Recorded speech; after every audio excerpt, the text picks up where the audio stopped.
Morning friends. So இன்றைக்கி நம்ம பார்க்க போகிறது மேனுஃபேக்சரிங் ரீசோர்ஸ் பிளானிங், அதாவது எம்ஆர்பி 2. ஏற்கனவே எம்ஆர்பின்னு ஒன்று படிச்சிருக்கோம், அது மெட்டீரியல் ரெக்யூர்மெண்ட் பிளானிங். இது எம்ஆர்பி 2 அப்படின்னா மேனுஃபேக்சரிங் ரீசோர்ஸ் பிளானிங். ஸோ இந்த கம்ப்யூட்டர் டெக்னாலஜியை நம்ம என்ன பண்ணுறோம் அப்படின்னா மெட்டீரியல் ரெக்யூர்மெண்ட் பிளானிங் மற்றும் ஃபினான்ஷியல் ஆக்டிவிட்டீஸில் மற்றும் சப்போர்ட் ஃபங்க்ஷன்ஸ் இது எல்லாத்தையும் இன்டராக்ட் பண்ணுறதா இந்த மேனுஃபேக்சரிங் ரீசோர்ஸ் பிளானிங். கம்ப்யூட்டரோட உதவியோட material requirement planning MRP, financial activities, support functions இது எல்லாத்தையுமே ஒருங்கிணைக்கக்கூடிய ஒரு பிளானிங் தான் மேனுஃபேக்சரிங் ரிசோர்ஸ் பிளானிங். ஸோ இந்த ப்ராடக்ட் இப்போ சரியான சமயங்களில் ப்ராடக்ட் மேனுஃபேக்சரிங் செய்யறதுக்கு செய்யணும்னா ஃபினான்சிங் உட்பட அனைத்து பிஸ்னஸ் ஃபங்க்ஷன்களுமே இந்த எம்ஆர்பி 2வில் நம்ம என்ன பண்ணுறோம், இன்டராக்ட் பண்ணுறோம். ஸோ என்னென்ன அப்படின்னா material requirement planning, capacity planning, software control, இந்த 3 உள்ளடக்கி இது மேனுஃபேக்சரிங் ரிசோர்ஸ் பிளானிங். இந்த ஃபீட்பேக்கில் ஏன் இந்த ஃபீட்பேக்னு ஒன்று பயன்படுத்தணும் அப்படின்னா கஸ்டமரோட ஃபீட்பேக்கை நம்ம கேட்டுக்கிட்டே இருந்தால் தான் அவங்களோட திருப்திக்கு ஏற்ற மாதிரி நம்ம டிசைனிங் பண்ண முடியும், ஜாப் மேனுஃபேக்சரிங் பண்ண முடியும். ஸோ அதனால தான் இந்த ஃபீட்பேக் முறையில் எம்ஆர்பி 2வை பயன்படுத்தி கஸ்டமர்கிட்ட என்ன ஃபீட்பேக் எதிர்பார்க்குறாங்களோ அந்த அளவுக்கு அவங்க நம்ம தயாரிக்கக்கூடிய பொருளோட தரத்தையும் மாற்றிக்கிட்டே இருப்பாங்க. இன்னொரு பேரும் பார்த்தீங்கன்னா க்ளோஸ்டு லூப் எம்ஆர்பின்னு சொல்லுவாங்க. சரிங்களா, க்ளோஸ்டு லூப் எம்ஆர்பின்னு இன்னொரு பேர். ஸோ என்னென்ன இருக்குது அப்படின்னு பார்த்தோம் அப்படின்னா so management planning, customer service, operation planning, operation execution, அதுக்கப்புறம் ஃபினான்ஷியல் ஃபங்க்ஷன்ஸ் இதான் இதில் இருக்கக்கூடிய ஒரு ஃபேக்டர்ஸ். ஸோ முதல் மேனேஜ்மெண்ட் பிளானிங் என்னென்னு பார்த்தோம் அப்படின்னா business oriented, aggregate production planning, master production schedule, rough cut capacity planning இது எல்லாமே பார்த்தோம் அப்படின்னா மேனேஜ்மெண்ட் பிளானிங். ஸோ இதில் master production schedule, capacity planning எல்லாம் என்னென்னு முன்னாடியே நம்ம பார்த்துருக்கோம். சரிங்களா. ரெண்டாவது பார்த்தோம் அப்படின்னா customer service, sales forecasting, order entry, sales analysis. கஸ்டமருக்கு நம்ம சப்ளை பண்ணுறப்போ மொதல் ஃபோர்காஸ்டிங் பண்ணணும். அதை நான் அதுக்கப்புறம் எவ்வளோ ஆர்டர்னு சொல்லி நம்ம டாக்குமெண்ட் ரெடி பண்ணணும். அதுக்கப்புறம் எவ்வளோக்கு நம்ம சேல்ஸ் பண்ணலாம்னு சொல்லி அனலைஸ் பண்ணணும். சரிங்களா, customer service. So operating planning அப்படின்னு பார்க்குறப்போ எம்ஆர்பி. ஸோ சரிங்களா, என்னென்ன ஆப்ரேஷன்ஸ் வரும், எவ்வளோ மெட்டீரியல்ஸ் வரும், எவ்வளோ மிஷின்ஸ் வரும், இந்த விஷயங்களை சொல்லக்கூடியது ஆப்ரேஷன் பிளானிங். அதில் எம்ஆர்பியில் இருக்கக்கூடிய எல்லாமே ஆப்ரேஷன் பிளானிங் தான். ஆப்ரேஷன் எக்ஸிக்யூஷன் அப்படின்னா பர்ச்சேசிங் பண்ணுறது, ப்ரொடக்ஷன் ஷெடியூல் கண்ட்ரோல் பண்ணுறது, working process, inventory control, software control, labour hour control இது எல்லாமே பார்த்திங்கன்னா ஆப்ரேஷன் எக்ஸிக்யூஷன் தான். ஃபினான்ஷியல் ஃபங்க்ஷன் ஜஸ்ட்டு நம்ம எவ்வளோ செலவு பண்ணுறோம், எவ்வளோ சேலரி கொடுக்குறோம், எவ்வளோ அந்த மாதிரி கணக்குகளை பார்க்குறது ஃபினான்ஷியல் ஃபங்க்ஷன்ஸ். ஸோ இதில் இருக்கக்கூடிய அப்ளிகேஷன்ஸ் என்னென்னு பார்த்தீங்கன்னா அதுதான் நான் இப்போ பார்த்ததான் அது எல்லாமே அப்ளிகேஷன்ஸ். ஸோ இது என்ன அப்படின்னா முன்னே நான் சொன்னதை அப்படியே கொஞ்சம் வார்த்தை எழுதியிருக்காங்க. இப்போ இங்கே சொன்னது ஃபுல்லாமே அது ஃபுல்லாமே இங்கே அப்ளிகேஷன் ஆஃப் எம்ஆர்பி 2 சிஸ்டம். அதில் வார்த்தைகளை அவங்க எழுதியிருக்காங்க. நீங்களும் அதே மாதிரி மேனேஜ்மெண்ட் பிளானிங்னா என்ன அப்படின்னா business strategy, aggregate planning, master production schedule, rough cut capacity planning இதெல்லாம் உள்ளடக்கி தான் மேனேஜ்மெண்ட் பிளானிங். அப்படியே நீங்கள் தமிழ்லேயே எழுதலாம், புக்கில் இருக்க மாதிரி நீங்கள் ஃபாலோ பண்ணிக்கலாம். சரிங்களா. அதுக்கப்புறம் பார்த்தோம் அப்படின்னா இதான் அந்த படத்துக்கு அந்த எம்ஆர்பி 2க்குரிய ஒரு ஃப்ளோ டயக்ராம். ஸோ பார்த்தீங்கன்னா ஏற்கனவே பார்த்த மாதிரி business planning, production planning, MPS, MRP, capacity planning. ஏதாவது ப்ராப்ளம் வந்ததுன்னா அந்த என்ன பண்ணக்கூடாது, நம்ம ப்ராப்ளம் இல்லைன்னா நான் ஆட்டோமேட்டிக்காக அடுத்து எக்ஸிக்யூட் பண்ணிக்கிட்டு நம்ம கெப்பாசிட்டி பிளானிங், மெட்டீரியல் பிளானிங் போயிடலாம். ஏதாவது ப்ராப்ளம்னா டக்குன்னு நம்ம என்ன பண்ணிடணும், ரீஷெடியூல் பண்ணி மெட்டீரியல் ரெக்யூர்மெண்ட் பிளானிங்கு போகணும். சரிங்களா. இந்த ரெண்டையும் கம்பேர் பண்ணிக்கலாம். இந்த இங்கே ஆரம்ப கெப்பாசிட்டி பிளானிங் ரெக்யூர்மெண்ட் பிளானிங் இங்கேருந்து எக்ஸிக்யூட் பண்ணிருக்கோம். ஸோ இதுலேருந்து இதுக்கு கீழே ப்ராப்ளம்னாலே நம்ம ஆட்டோமேட்டிக்காக மெட்டீரியல் ரெக்யூர்மெண்ட் பிளானிங்க்கும் இங்கே நம்ம எக்ஸிக்யூட்டிவ் கெப்பாசிட்டி பிளானிங்கும் போகணும். ஸோ இங்கனக்குள்ளே ப்ராப்ளம்னா நம்ம இங்கேருந்து இதெல்லாம் இது பார்த்து கொண்டு போயிடணும். இல்லை இதிலே ப்ராப்ளம் அப்படின்னா இதில் என்ன ப்ராப்ளம் வந்தாலும் சரி நேராக அங்கே போயிடணும். மெட்டீரியல் ரெக்குயர்மெண்ட் பிளானிங் போகணும், கெப்பாசிட்டி பிளானிங் போகணும். இந்த டயக்ராம் காட்டியிருக்காங்க. சிம்பிளான டயக்ராம், இந்த பார்க்குறதுக்கு பெருசாக இருக்குன்னு நினைக்காதீங்க, சிம்பிளான டயக்ராம் தான். Business planning, production planning, master production schedule, material requirement planning, capacity requirement planning, இது எல்லாத்தையும் செஞ்சு முடித்தவொடனே அடுத்து ப்ராப்ளம் இல்லை அப்படின்னா ஃபர்தராக மூவ் பண்ணி போயிட்டே இருக்கலாம். இல்லை அப்படின்னா ப்ராப்ளம் இருக்குன்னா எக்ஸிக்யூட்டிங் கெப்பாசிட்டி பிளானிங் ப்ராப்ளம்னா இங்கேருந்து போகணும், இங்கே போகணும். இல்லை மெட்டீரியல் ரெக்குயர்மெண்ட் பிளானிங் இங்கே போகணும். ஓகேவா? டயக்ராம் போடலாமா? Right, okay. அதுக்கப்புறம் வந்து ஷாப் ஃப்ளோர் கண்ட்ரோல் அப்படின்னு, இதுக்கு முன்னாடி பார்த்தது வந்து எல்லாமே வந்து MRP2, சரிங்களா? ஜஸ்ட் 10 டாபிக் தான். அந்த டாப்பிக்கை வச்சு நீங்கள் என்ன பண்ணிடலாம், நீங்கள் வந்து எழுதிடலாம். அடுத்து ஷாப் ஃப்ளோர் கண்ட்ரோல் அப்படின்னா என்ன அப்படின்னா, shop floor control is concerned with release production of order to factory, monitoring and controlling the progress of the orders through the various work centres and collecting the current information in the status of orders. So நம்ம வந்து order வந்து வாங்குறது, நம்ம வந்து delivery, இந்த order release, செலவிங் progress. So order ரிலீஸ்ன்றது என்ன, நம்ம வந்து எவ்வளோ ஆர்டர் வாங்கியிருக்குமோ அவங்க டெலிவரி பண்ணுறது, அப்புறம் நம்ம வாங்கின ஆர்டருக்கு ஏற்ற மாதிரி ஷெடியூலிங் பண்ணுறது, தென் அதுக்கப்புறம் வந்து அதை வந்து நடைமுறைப்படுத்துறது, இதான் வந்து ஷாப் ஃப்ளோர் கண்ட்ரோல். இந்த வேலைகளை வந்து நம்ம என்ன பண்ணணும்னா திருப்பி, அதாவது 3 வேலைகள் இருக்குது: order release, order scheduling, order progress. இதுதான் முக்கியமான ஷாப் ஃப்ளோர் கண்ட்ரோலில் பயன்படுத்தக்கூடிய மிக முக்கியமான 3 பாயிண்ட் வந்து இதுதான். ஸோ இதுதான் டயக்ராம்ஸ். இது வந்து பார்த்தீங்கன்னா இப்போ மாஸ்டர் ப்ரொடக்ஷன் ஷெடியூலு, இது வந்து பார்த்தீங்கன்னா ஷாப் ஃப்ளோர் கண்ட்ரோல். MPSலேருந்து ஷாப் ஃப்ளோர் கண்ட்ரோலுக்கு வரும். ஷாப் ஃப்ளோர் கண்ட்ரோல்லேருந்து மேனுஃபேக்சரிங் ஆப்ரேஷனுக்கு போயிட்டு மறுபடியும் எடுத்து ஷாப் ஃப்ளோர் கண்ட்ரோல் கொண்டு வருவாங்க. ஏன் அப்படின்னா இது ஏதாவது சேஞ்சஸ் இருந்ததுன்னு வச்சுக்கே, நம்ம வந்து சேஞ்சஸ் பண்ணிக்கிட்டே இருக்கலாம். ஆர்டர் ரிலீஸ், ஸோ ஆர்டர் வந்து அதிகமாக இருந்ததுன்னா அதுக்கேற்ற மாதிரி மேனுஃபேக்சரிங் ஆப்ரேஷன்ஸ் வந்து நம்ம வந்து என்ன பண்ணணும், மாற்றிக்கிட்டே இருக்கணும். Raw materials, finished product, diagram, சரிங்களா? ஸோ இப்போ ஆர்டர் ரிலீஸ்னால் என்ன அப்படின்னா, it provides a documentation needed to process a production order through the factory. The collection of documentation called shop packet with the constant of drawing items. So நம்ம வந்து என்ன பண்ணுறோம் அப்படின்னா, ஆர்டர் ரிலீஸ் பண்ணுறதுக்கு முன்னாடி நம்ம வந்து என்ன பண்ணணும்னா, அந்த ரஃப் ரூட் ஷீட் ஒன்று வச்சுருப்பாங்க. ஸோ நம்ம இந்த ஜாப் செய்கிறதுக்கு வந்து என்னென்ன ப்ராசஸ் பிளானிங் போட்டிருந்தோம் அப்படின்னு சொல்லி ஒரு ரூட் ஷீட் வச்சுருப்பாங்க. அதை நீங்கள் வந்து ரெடி பண்ணணும். அதுக்கப்புறம் வந்து மெட்டீரியல் ரெக்வெஸ்டேஷன், ஸோ எவ்வளோ ரா மெட்டீரியல் தேவைப்படும், இன்வென்ட்ரியாக வந்து இன்வென்ட்ரி காஸ்ட் எவ்வளோ ஆகும் அப்படின்னு சொல்லி நம்ம ஒரு டிஸ்கஷன் கொடுத்துருப்பாங்க. அண்ட் ஜாப் கார்ட்ஸ்னால் ஒன்றும் இல்லை, எந்த டயத்தில் பண்ணுறாங்க, சரியா, எந்த டயத்தில் பண்ணுறாங்க, யார் பண்ணுறாங்க அப்படின்னு சொல்லி ஒரு லிஸ்ட்டு. மூவ் டிக்கெட்ஸ் அப்படின்னா it consists of moving parts between two work centers. 2 சென்டருக்கு உள்ள வந்து மூவ் பார்ட்ஸ் அது வேறு நம்ம கன்சிடர் பண்ணணும். அதாவது ஒர்க் சென்டருக்கு நடுவில் வந்து இருக்கக்கூடிய மூவபிள் பார்ட்ஸ் வந்து நம்ம கன்சிடர் பண்ணணும். அதுக்கப்புறம் வந்து பார்த்தீங்கன்னா என்ன காம்பனன்ட்ஸ் வந்து நம்ம செய்ய போகிறோம், அது அசம்பிள் பார்ட்ஸ், அதுக்கு அசம்பிள் பார்ட்ஸ் என்னென்ன அப்படின்னு சொல்லி நம்ம டிஸ்கிரிப்ஷன்லாம் கொடுக்க போகிறோம்.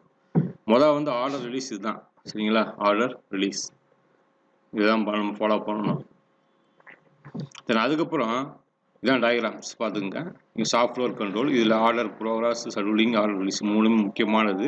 இந்த ஆர்டர் ரிலீஸ் வந்து யார் கொடுப்பாங்கன்னா அத்தாரைசேஷன் டு ப்ரொடியூஸ், இல்லைன்னா அப்படி இன்ஜினியரிங் அண்ட் மேனுஃபேக்சரிங் டேட்டாபேஸ், இங்கே இருந்தால் என்ன ஆகும், ஆர்டர் ரிலீஸ் கொடுப்பாங்க. இந்த ஆர்டர் ரிலீஸ் என்ன இருக்குன்னா, நம்ம ஏற்கனவே சொன்ன மாதிரி route sheet, material requisitions, job parts, move tickets, parts list, இதை வச்சே நீங்கள் எழுதிடலாம். நீங்கள் முன்னே இருந்த பாயிண்ட்ஸை நீங்கள் எழுத தேவை அவசியமே இல்லை, சரிங்களா? ஸோ அடுத்து வந்து ஆர்டர் ஷெடியூலிங் பார்த்தீங்க அப்படின்னா ப்ரியாரிட்டி கண்ட்ரோல், சரிங்களா? ஸோ அப்புறம் டிஸ்பேட்ச் லிஸ்ட்டு, நேராக பார்ட்ஸ் லிஸ்ட்டு கொண்டு போகுது, டிஸ்பேட்ச் லிஸ்ட்டு, அதுக்கப்புறம் டேரெக்டாக பார்ட்ஸ் லிஸ்ட்டு. அடுத்து ஆர்டர் ப்ரோக்ரஸ் அப்படின்னா ஃபேக்ட்ரி டேட்டா கலெக்ஷன், ஃபேக்ட்ரியில் இருக்கக்கூடிய டேட்டாஸை வந்து நம்ம கலெக்ஷன் பண்ணக்கூடிய வந்து ஆர்டர் ப்ரோக்ரஸ். ஸோ அது வந்து பார்த்தீங்கன்னா work order schedule status report, progress report, exception report, so அது மட்டும் இல்லாமல் வந்து டிஸ்பேட்ச் லிஸ்ட்டு, பார்ட்ஸ் லிஸ்ட்டு, சரிங்களா? இது எல்லாமே வந்து பார்த்தீங்கன்னா ஃபேக்ட்ரி ஆப்ரேஷன்ஸ்லேருந்து ஃபேக்ட்ரி டேட்டா கலெக்ஷனை பண்ணுறது, சரிங்களா? ஸோ ஷாப் ஃப்ளோர் கண்ட்ரோலில் இருக்கக்கூடிய 3 இதுக்குமே வந்து பயன்படக்கூடிய, அதைத்தான் வந்து இங்கே வேர்ட்ஸாக கொடுத்துருக்காங்க. நீங்கள் இந்த படத்தை வந்து நீங்கள் போட்டுட்டீங்க அப்படின்னா உங்களுக்கு வந்து வந்து ஆர்டர் ரிலீஸில் என்ன இருக்குது, இது வந்து அத்தாரைசேஷன் டு ப்ரொடியூஸ், சரிங்களா? So engineering and manufacturing data பேஸ்லேருந்து வரக்கூடிய இந்த இன்ஃபர்மேஷனை வச்சு இந்த ஆர்டர் ரிலீஸ் பயன்படுத்துகிறோம். இந்த ஆர்டர் ரிலீஸ் என்ன இருக்குது? Route sheet. முதல் வந்து route sheet, then material requisitions, then job calls, then move tickets, then parts list. சரிங்களா? இது எல்லாமே இருக்குது. ஸோ இது ஏற்கனவே நம்ம எல்லாமே பார்த்தாச்சு. ரூட் ஷீட்னா என்ன? ரூட் ஷீட்னா வந்து நம்ம என்னென்ன ப்ராசஸ் பிளானிங் பண்ண போகிறோம், என்ன ஆர்டர் நம்ம வந்து மிஷின்ஸு பேப்பர்ஸ் எல்லாம் நம்ம செட் பண்ண போகிறோம்னு சொல்லி பார்க்குறது, எவ்வளோ மெட்டீரியல் தேவை, யார் செய்ய போகிறா, எந்த டைட்டில் செய்ய போகிறான்றது, மூவ் டிக்கெட்ஸ் அப்படின்னா ஒரு இடத்துக்கு இன்னொரு இடத்துக்கு மூவ் ஆகிறது, ஒரு சென்டர் வந்து இன்னொரு சென்டருக்கு இன்பிட்வீன் கேப்பில் வந்து ஒவ்வொரு பார்ட்ஸாக இருக்கக்கூடியது. பார்ட்ஸ் லிஸ்ட்னால் வந்து என்ன நேம், பார்ட்ஸோட நேமு, அது அசம்பிள் பார்ட்ஸு அப்படின்னு சொல்லி நோட் பண்ணிக்கிறது.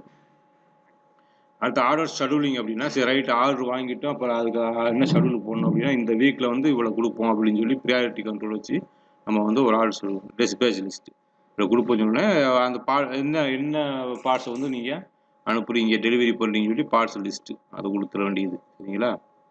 தென் ஆர்டர் ப்ரோக்ரஸ் அப்படின்னா ஒன்றும் இல்லை, ஃபேக்ட்ரிக்கு போனோம் அப்படின்னா ஃபேக்ட்ரியில் நம்ம மேனுஃபேக்சரிங் பண்ணுறோம். மேனுஃபேக்சரிங் பண்ணாலும் அதில் இருக்கக்கூடிய டேட்டாஸ் இன்ஃபர்மேஷன்ஸ்லாம் கலெக்ட் பண்ணி இந்த ஆர்டர் ப்ராசஸில் கொடுக்குறோம். அதுக்கப்புறம் வந்து என்ன ஆகுதுன்னா work order status report. So வந்து எவ்வளோ ஆர்டர் வந்து கொடுத்துருக்காங்க, அந்த ஸ்டேட்டஸ்லாம் என்ன ஆச்சு, இப்போ வந்து 1000 கொடுத்துருக்காங்க, இப்போ எவ்வளோ ஓடி இருக்குது, நான் ஒரு வாரம் ஆச்சுன்னா எவ்வளோ ஓடி இருக்குது.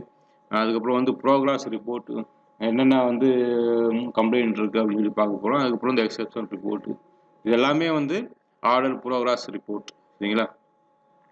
அதான் பார்த்தீங்கன்னா இப்போ ஃபஸ்ட்டு கமாண்ட் ஃபஸ்ட்டு சர்வ் அப்படின்னா ஒரு ஜாப் வந்து arrived first at home work centre will be schedule next.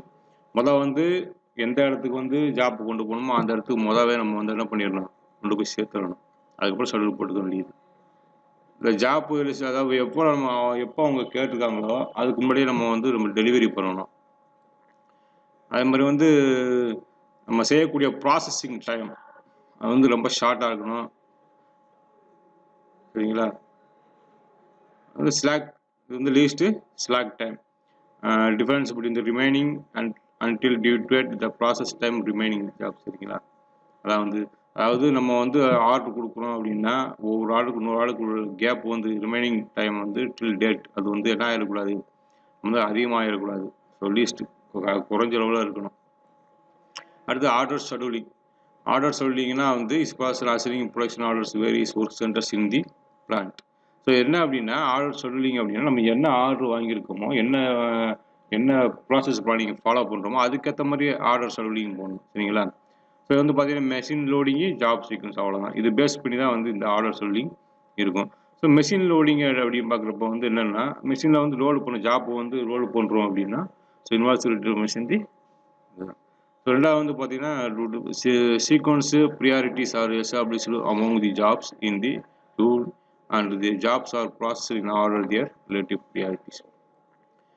Dispatch rules established priorities for production orders. So என்ன சொல்கிறாங்க அப்படின்னா ஸோ மெஷின் லோடிங் அப்படின்னா நம்ம வந்து ஷெடியூல் பண்ணணும். ஆர்டர் ஷெடியூல் வந்து எப்படி போடணும் அப்படின்னா இந்த மெஷின் லோடிங்கு ஜாப் சீக்வன்ஸையும் பயன்படுத்தி போகணும். ஒரு ஜாப் செய்ய போகிறோம் அப்படின்னா என்னென்ன மிஷின்ஸை வந்து ஆர்டராக வைக்கணும், அந்த ஜாப்பை வந்து என்னென்ன ஆர்டரை வந்து ஃப்ளோ பண்ணணும் அப்படின்னு சொல்லி நமக்கு இதில் ஆர்டர் சொல்லி போட்டிருப்பாங்க. அது வந்து பார்த்தீங்கன்னா லோயஸ்ட் கிரிட்டிக்கல் ரேஷியோ அப்படின்னா ஒன்றும் கிடையாது.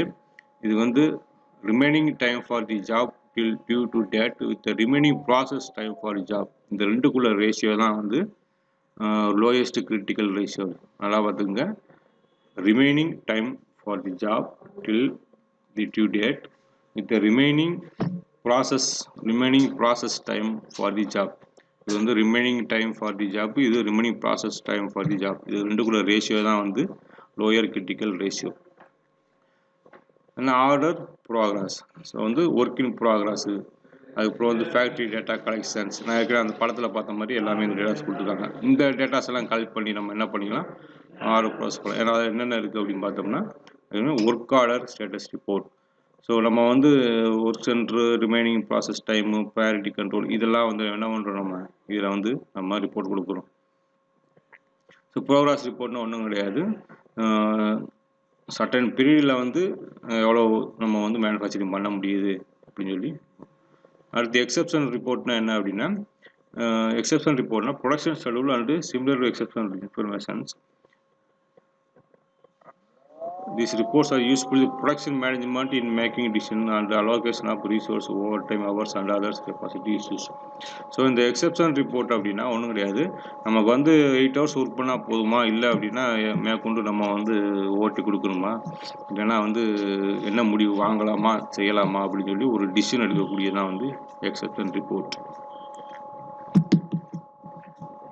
ஸோ இது எல்லாமே வந்து இந்த டயக்ராம்ஸில் கொடுத்துருக்காங்க. இந்த டயக்ராம்ஸ் போட்டுவிட்டீங்க அப்படின்னா இந்த டயக்ராம்ஸை வச்சு நீங்கள் என்ன பண்ணிக்கலாம், இதை வந்து நம்ம எழுதிக்கலாம்.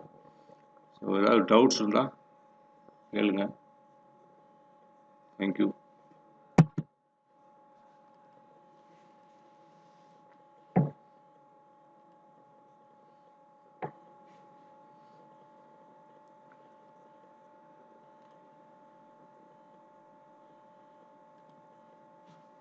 ஸோ பார்த்தீங்க அப்படின்னா எம்ஆர்பி வந்து என்னென்னு தெரிஞ்சுக்கங்க. மொதல் எம்ஆர்பி வந்து ரொம்ப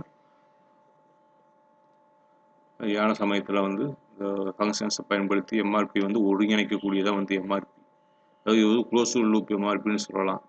எம்ஆர்பி 2 வந்து க்ளோஸ் லூப் எம்ஆர்பின்னு சொல்லலாம். சரிங்களா? இந்த ஃபீட்பேக் முறையில், அதாவது கஸ்டமர்கிட்ட வரக்கூடிய ஃபீட்பேக் முறையை பயன்படுத்தி நம்ம எம்ஆர்பி 2 செயல்பாடுகள், material requirement planning, capacity planning, software control, MPS ஆகியவை என்னது க்ளோஸ் லூப்பாக அமையப்பட்டுள்ளதால் இது வந்து ஒரு க்ளோஸ் லூப் தான். இதுக்கு எண்டு அவ்வளோதான். இப்போ ஸ்டார்ட் பண்ணணும் அப்படின்னா, இப்போ மெட்டீரியல் ரிக்யர்மெண்ட் பிளானிங் ஸ்டார்ட் பண்ணால் எகைன் வந்து எம்ஆர்பி வந்து நிற்கும். சரிங்களா? இது வந்து அதில் இருக்கக்கூடிய ஃபேக்டர்ஸ், என்னென்ன ஃபங்க்ஷன்ஸ் இருக்குது, என்னென்ன பிளானிங்லாம் இருக்குதுன்னு சொல்லி அதில் காட்டியிருக்காங்க. Management planning, customer service, operation planning, operation execution, financial functions. So அதுதான் எல்லாமே அப்ளிகேஷன்ஸ். இந்த டயக்ராம்ஸ் நான் முன்னாடி சொன்ன டாபிக் ஃபுல்லாக முன்னாடி வந்திருக்கும். ஸோ அதுக்கப்புறம் ப்ராப்ளம் இல்லை அப்படின்னா நீ நேரம் ஃபர்தராக மூவ் பண்ணி போகலாம். இல்லை அப்படின்னா கெப்பாசிட்டி பிளானிங் ப்ராப்ளம்னா இங்கனக்குள்ளே போகணும். மெட்டீரியல் ரெக்யர்மெண்ட் பிளானிங்கில் எக்ஸிக்யூட் பண்ணுறதுக்கு ப்ராப்ளம்னா அங்கே அதான் டயக்ராம் போட்டுருக்காங்க. சரிங்களா? அது மாதிரி ஷாப் ஃப்ளோர் கண்ட்ரோல், இல்லை order release, order scheduling, order process, இது வந்து எல்லாம் ஒரு க்ளோஸ் ரூல். பார்த்தீங்களா? எம்பிஎஸ் வருது, சாஃப்ட்வேர் கண்ட்ரோல் வருது. சாஃப்ட்வேர் கண்ட்ரோல் வந்து மேனுஃபேக்சரிங் ஆப்ரேஷன் போய் மறுபடியும் அங்கேருந்து மறுபடியும் சாஃப்ட்வேர் கண்ட்ரோல் போகுது. இது வந்து ஒரு closed loop MRP. So order release சொல்லி ஆர்டர் ப்ராசஸ். ஸோ இதான டயக்ராம்ஸ். ஆர்டர் ரிலீஸில் என்ன இருக்குன்னு பார்த்தீங்கன்னா, route sheet, material requisition, job cards, move tickets, parts list, engineering and manufacturing database. So அதுவும் ஆர்டர் ஷெட்யூலிங் பார்த்தீங்கன்னா priority control, dispatch list, then parts list. சரிங்களா? Then order progress வந்து ஃபேக்ட்ரியிலேருந்து இருக்கக்கூடிய வேலைகளை வச்சு டேட்டாஸை கலெக்ட் பண்ணுறது. ஸோ அதை வச்சு நம்ம வந்து ஒர்க் ஸ்டேட்டஸ் ரிப்போர்ட் ரெடி பண்ணிக்கலாம், ப்ரோக்ராஸ் ரிப்போர்ட் ரெடி பண்ணலாம், எக்ஸப்ஷன் ரிப்போர்ட்டும் ரெடி பண்ணிக்கலாம். சரிங்களா? இதெல்லாம் உங்களுக்கு ஏற்கனவே நான் கீழே வந்து நம்ம அழைத்திருக்கோம். ஸோ இதான் வந்து சாஃப்ட்வேர் கண்ட்ரோல் மேலே போட்டுக்கலாம். First come and first serve, இதான் மெயினாக இருக்கக்கூடிய வந்து இதுதான். First come and first serve. மொதல் நம்ம முன்னாடி போய் எல்லாமே நம்ம ஆளாக போய் நிற்கணும், நல்லா சர்வ் பண்ணணும். அந்த ஒரு அதுக்கப்புறம் நம்ம சொன்ன டேட்டுக்கு முன்னாடியே நம்ம வந்து முன்னாடியே வந்து டெலிவரி பண்ணுறக்கூடிய வாய்ப்புகள். ப்ராசஸிங் டைம் வந்து ரொம்ப எடுத்துக்கூடாது, கம்மியாகவே இருக்கணும். அதுக்கப்புறம் வந்து ஸ்லாக் டைமில் ஒன்றும் இல்லை, டைம் ரிமைனிங் ஃபுல் அந்த டயத்துக்கும் remaining jobs with least slack time. So நம்ம வந்து ஒரு ஆர்டர் வாங்குகிறோம் அப்படின்னா டைம் ரிமைனிங் அந்த ஒரு 10 நாளைக்குள்ளே வாங்குகிறோம் அப்படின்னா ஒரு 8 நாளைக்குள்ள முடிக்கும். இப்போ 2 days, அந்த 2 days வச்சு நம்ம வேறு ப்ராசஸ் ரிமைனிங் வந்து டயத்தை வந்து ரிமைனிங் இது பண்ணலாம், நம்ம ஃபர்தராக மூவ் பண்ணலாம். ஸோ அது வந்து குறைஞ்சபட்சமாகவே இருக்கணும். சரிங்களா? ரொம்ப கம்மியாக இருக்கணும்.